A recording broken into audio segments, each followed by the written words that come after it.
The actually, I heard there was a guy that I spoke to a couple of years ago. I forgot who it was. I'd have to look it up. But outside of the voting base of 500,000, apparently there's upwards of maybe 30 million people who would possibly vote Libertarian. Hmm? But depending, and that's yes. So which is why we need a built-in voter base. We need a built-in group of people who are like, I don't care who wins the election unless it's a Libertarian. I'm voting Libertarian, and I don't care. When I say voter base, I mean I could show up and be like a terrible candidate and be like, hey, thanks for giving me the nomination. I'm gonna go home and not do anything and not talk to anyone. And that 500,000 people would be like, whatever, I'm still voting for him. You're voting for him anyway. I'm voting for him anyway because I know his policies are good, and I'm voting Libertarian. I don't care. That's like a voter base. Like there's nothing you can do to alienate them, right? Donald Trump has like 25 to 40 million people, depending on who you ask, who it doesn't matter what he does. Yes. They're going to vote for him. Like he doesn't have to he could literally show up and be like, I hate all of you. You're all a bunch of morons. Vote for me anyway. And then never go outside. About that? Yes. That, like, was it the whole, like, what was it? They told them like, okay, you have to go up there and say, what was it? They told like the Hillary Clinton parody. You have to go up there and say your opponent is a liar and don't trust anything he says. And then Mr. Garrison, who's playing Trump, goes up there and goes, don't vote for me. I have no idea what I'm doing. And she's like, my opponent is a liar. Don't trust anything he says. And everyone's like... But I mean, to that point, it happens on both sides as well. Because I think when Nancy Pelosi came out speaking about this, there are parts of the Democratic demographics. You just put a D on it.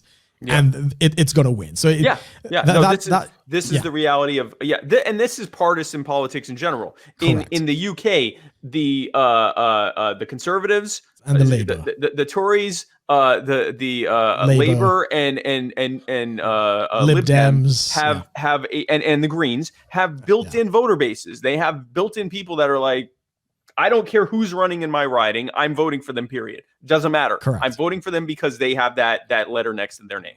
And, this is how partisan politics works. And it sucks and it's terrible, but it's the reality of partisan party politics. We need to grow our voter base and grow them into, and not to use them so that we can treat them that way, but to grow them into people that are always ready to vote for us and to be activists for us, because that voter base is typically the activist base as well. They're the people that are going to show up and do the hard work and do more work. The more of an exciting and principled and engaging candidate you have, the more you're going to get out of them. So we need to focus on that. We need to focus on growing that base. Going into 2022 and 2024 and future elections, we need candidates, especially at the top of the ticket, who excite the people that they're put in front of. We need candidates who already demonstrated during the nomination contest that they can build a team around them. Okay, have an actual marketing team, have an actual outreach team, have a delegate strategy. These are things that just having the lowest negatives isn't enough, because you're going to now thrust this person into a general election campaign against two parties that receive hundreds of millions of dollars in crony corporate funding, hundreds of millions of dollars in federal funding, and tens of billions of dollars in earned media or unearned media, however you look at it. Yeah. You need to be able to show that you can build an actual team around you and lead that team before you can be taken seriously.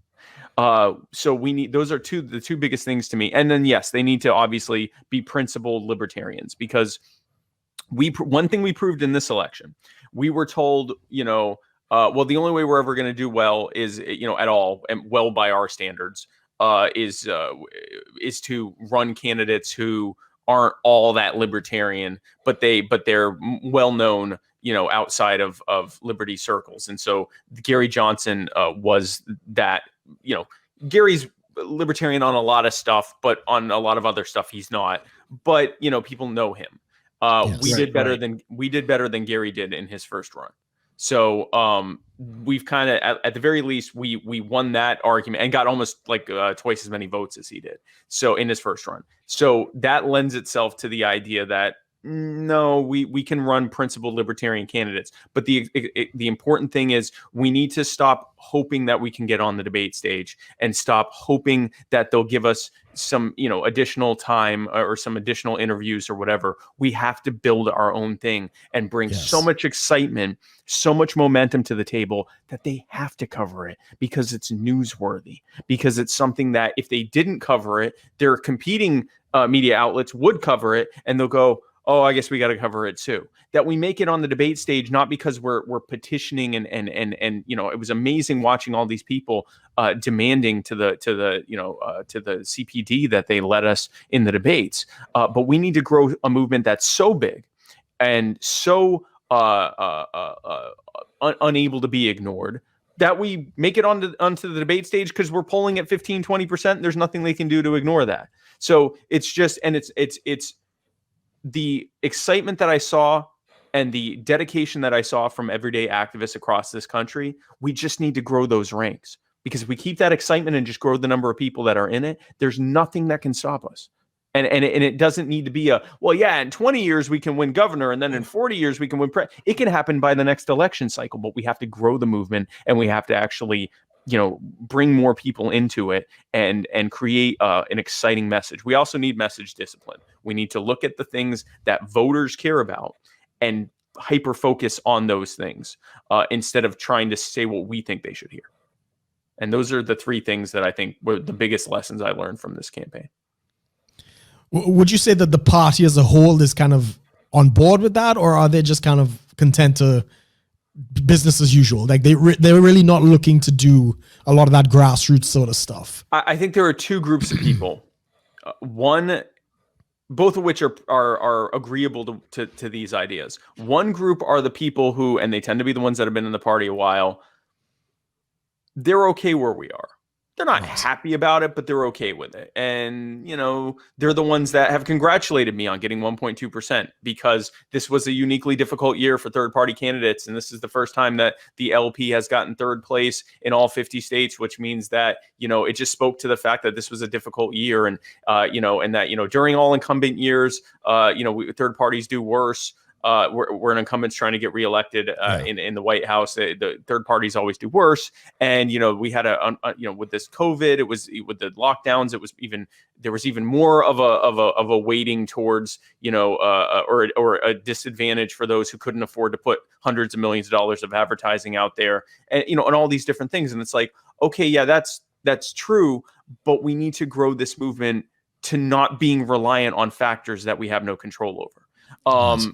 So there's that group of people who still, if we say, hey, but here's a plan to win, they go, okay, that sounds good. Let's do that. Then there's another group of people. These are the ones that typically are newer to the movement that are like, no, this is unacceptable. I never want to get single digits again. I want to at least be making a serious contention at the top of the ticket. And we also want to be winning, in Congress, in the Senate, in governor's races, in state legislative offices, and in local races. I want the Libertarian Party to be the ascendant and increasingly dominant party, and our ideas to win. I want the things that we talk about to actually happen.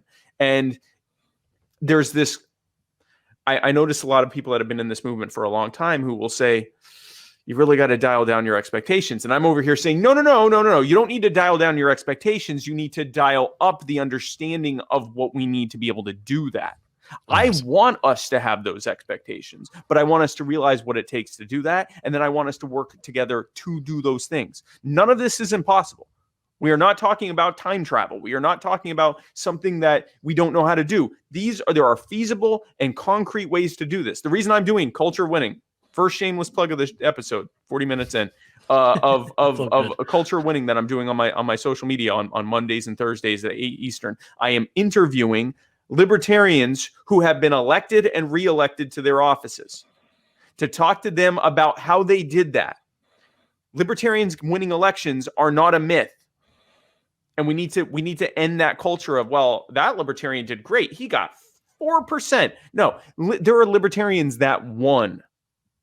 There are libertarians that won and keep winning their races. And they and we are, 3 episodes in, we are seeing a very strict or not strict, but a very concise pattern as to how they did this. It is replicable. We can do this across the country, and we can build this into something where we can win any election.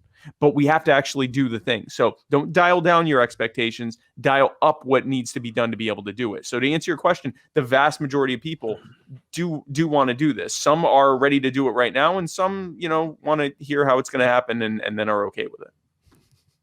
The big thing that I've been seeing is when I'm having conversations with people that I know about regarding this, they kind of go, well, I mean, you get because they'll only hear, oh, I was involved with the presidential campaign. Go, well, what about your local races and such? You guys doing anything there? Yeah. And that's I hear that across the board, and I go, oh yeah, I mean, and I also telling them a few here in Minnesota. It's Kara Scholes in the city council of Burnsville.